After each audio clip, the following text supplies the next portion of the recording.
Welcome back to the County News Podcast. I'm Charlie Bann. The United States is seeing a rapid increase in the demand for energy, and counties are going to be a key player in regulating land use and striking benefits agreements as domestic energy production picks up. Today I'm speaking about these issues with David Senjem, a commissioner in Olmsted County, Minnesota. He's an advisor to NACo's Rural Energy Academy. I also talked to Blake Gardiner, NACo's Clean Energy Program Manager. You can learn a lot more about counties and energy production in our latest County News Hot Topic issue, which you can find at naco.org/news. First, here's Commissioner David Senjem. Commissioner Senjem, thanks so much for joining me. Tell us about Olmsted County and how you got involved in county government. Olmsted County is southeast Minnesota. It is about 75 miles south of Minneapolis. It's a county of 166,000 people. It is perhaps best known for being the home of Mayo Clinic, which is a world-renowned medical center. And I got involved in county government. I've got a long history in government, actually, going all the way back to in the 90s, being a member of the Rochester City Council. Then I went on to serve 20 years in the Minnesota Senate. And upon retirement, there was this Olmsted County board position that was opened. I didn't have any particular feelings about running for the county board, but I was urged to do it, and I did, and was elected. And so I'm in my third year now, going into my last year as an Olmsted County board member, and thrilled to have the opportunity to do it. It's been an outstanding experience for me. After state government, where we hand out a lot of money and policy, to be down county government, where you have to make the money work and make the policy work. It's a different perspective, and that whole sequence probably should have been reversed, but it wasn't. But I'm appreciating now what county government officials go through as they get these policy mandates, and certainly as they get the money. You've seen government from all different sides in Minnesota. Where does county government fit into energy policy? It's in the fabric, certainly cities, the private sector, of course. Counties, I think, are particularly important. What I see the role of counties being is that counties are basically the site of renewable energy. And a lot of the renewable energy initiatives, which are going to be forthcoming, in many cases already are, certainly involve wind and solar. And now we're getting into aviation fuel, and certainly ethanol out here on the prairies of Minnesota is big. And we sort of become the home base for a lot of the renewable energy initiatives which take place there. It's not too often you see wind towers in Minneapolis, Minnesota. You never see them, and and so forth and so on. Some solar on roofs, but if we're going to reach the goals that, in our case, Minnesota has, because we are 100% by 2040 state, we're obviously going to have to involve county government in a lot of ways, and there's going to be a lot of understanding and certainly buy-in that counties are going to have to participate in to make the renewable energy goals of our state and certainly other states work. You're an advisor to NACo's Rural Energy Academy. Tell me about your personal journey toward learning about renewable energy and realizing there's a viable way forward for energy production. I'll just start by saying I am probably a moderate Republican, so everybody knows.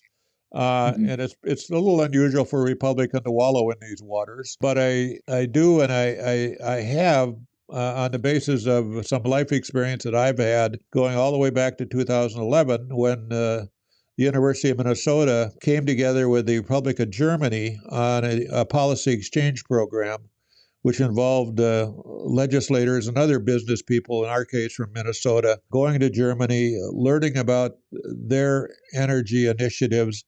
And then, frankly, they come to Minnesota and learn about ours. And so we put together this policy exchange program, which still continues all these years later. And that was my initial brush with it. And not at that time believing what was going on in Germany was, frankly, a good idea. They were getting rid of all their nuclear power and going to wind and solar, and had electrical rates which were in the 30 cent per kilowatt range, and I just thought they were god-awful foolish. Why would you do this to a country? And but over time, I came to understand, or at least gain the perspective that they are that they are on the forefront of the future, and we weren't.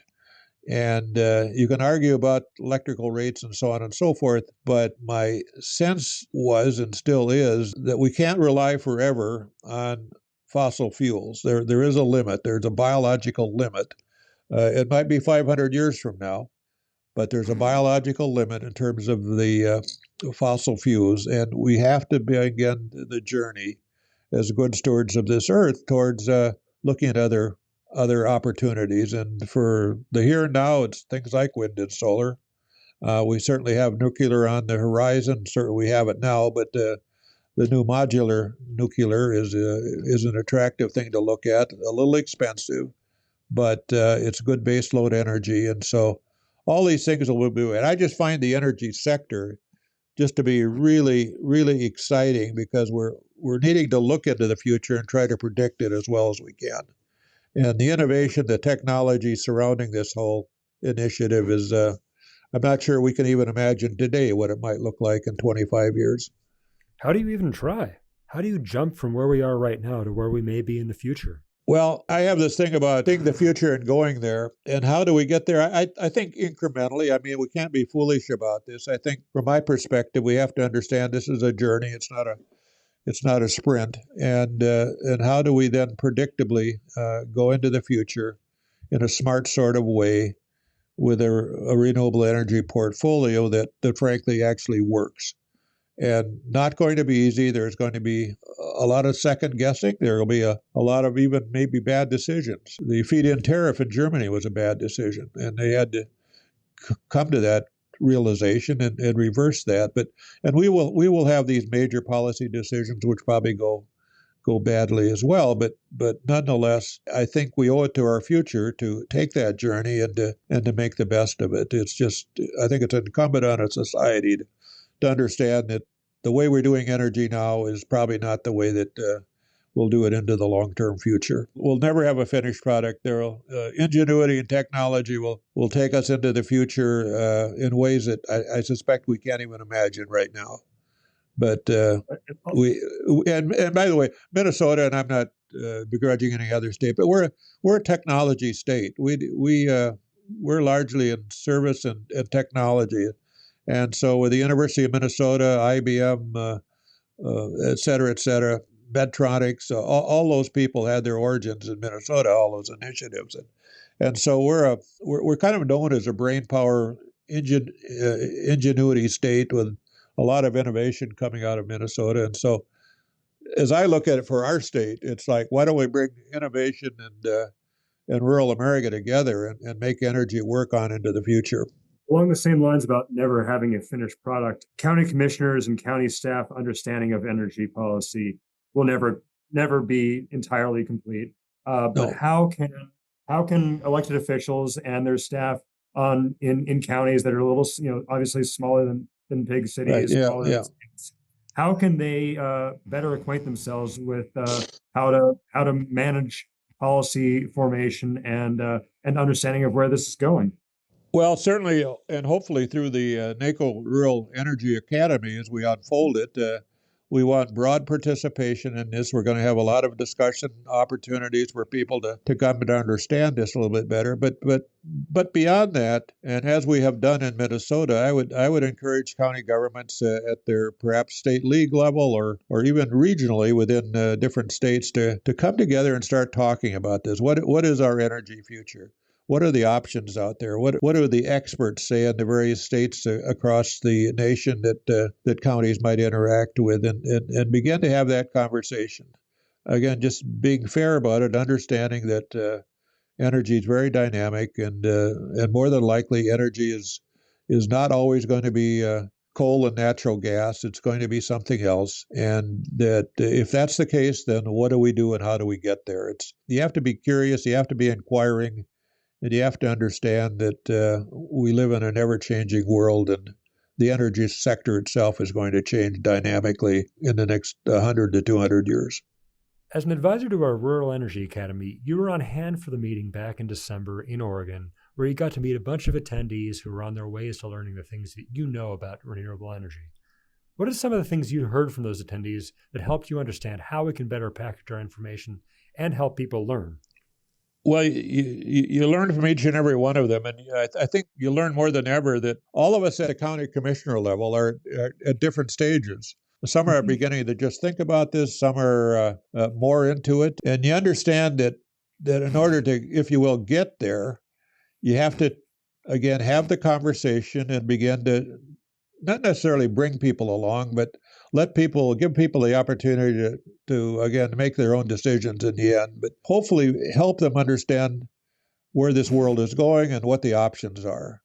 And they can decide then whether they agree upon that or not. But again, we have to create curiosity. We have to create thinking about this topic because, again, it's imperative that we do, just from the standpoint of the future of available energy, be it fossil fuels or natural gas. And some would say, well, we have 500 years. Well, we have 500 years. Okay, well, what happens after 500 years? So, and are people able to think long term? You have to be able to think long term, or at least want to be able to think long term to get serious about this. So, this is a journey. This journey will be into the long term future, but it's a matter of when do we start, and do we start in 2026, or do we wait till 21,026 when none of us will be around? And I just think, from a standpoint of a moral obligation, again, to have the conversation, begin to understand where technology might take us in the energy sphere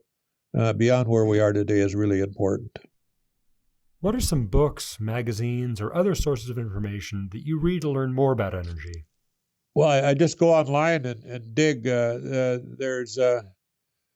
do get the Public Utilities magazine every month, and another magazine. I'm forgetting its name, but it goes to largely public utilities commissioners, and that's got a lot of good articles in it about how they view the future of energy, and obviously they as well view it as a changing world, and so does certainly the public utility sector. I think everybody, and even private utilities, Xcel Energy in Minnesota is actually leading the way in terms of moving towards renewable energy, and they will be 100% by 2035 in Minnesota. They understand what that future is, and frankly, what in their case, what their ratepayers want in terms of an energy future, and so they're advancing that a little faster than others. But it's just to go everywhere. I go back and look at some of the German websites and where they are, but information on energy is pretty easy to find if you want to take the time to do it.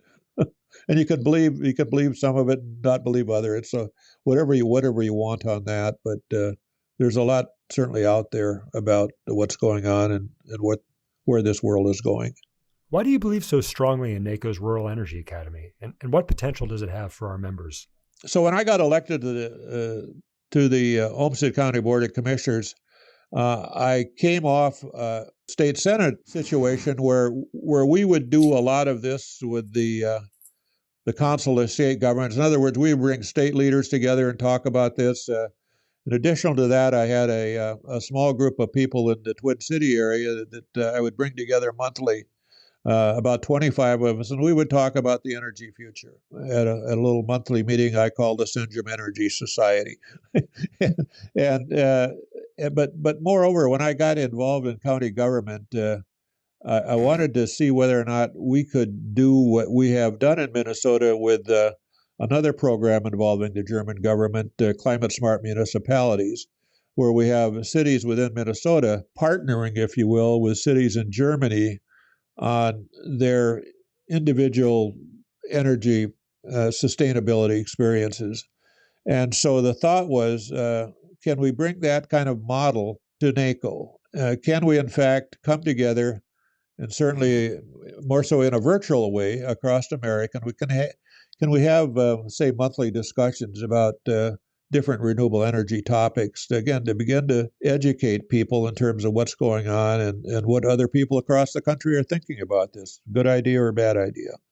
And so I just saw this Rural Energy Academy as, and we're not quite there yet, but hopefully we'll get there, as a forum for the exchange of ideas and opinions about the renewable energy future in individual states and certainly counties. And from there, it will grow or not grow as moods may dictate. But I just think it's so important to have that discussion. I think counties are in the forefront of energy change and need to be in the conversation for the reasons we've spoken to earlier.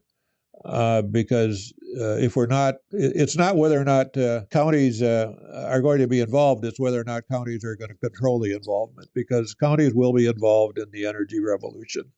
They have to be, and we need to be at the forefront of determining our own destiny, county by county in this area, I think, because already we've attracted the interest of people in Europe to coalesce on this, and so we've even got opportunities to buy electronic tools that we're on right now to again have conversations and begin to see what other people in the world are doing in their energy space and energy policy. So I just look at the Rural Energy Academy as being at the embryonic stages of being able to do something great for counties across America, and really excited about it. Now here's Blake Gardiner. He's been handling NACo's Rural Energy Academy. Blake, what services does NACo offer to its members in the energy area? Over the past year at NACo, we've been listening to counties and engaging directly to understand what they need and how we can help. That includes helping counties improve their processes, better understand different forms of energy coming into their communities, and also navigating challenges that they find with different technologies and different types of engagement. What are some of the challenges counties are facing these days when it comes to energy?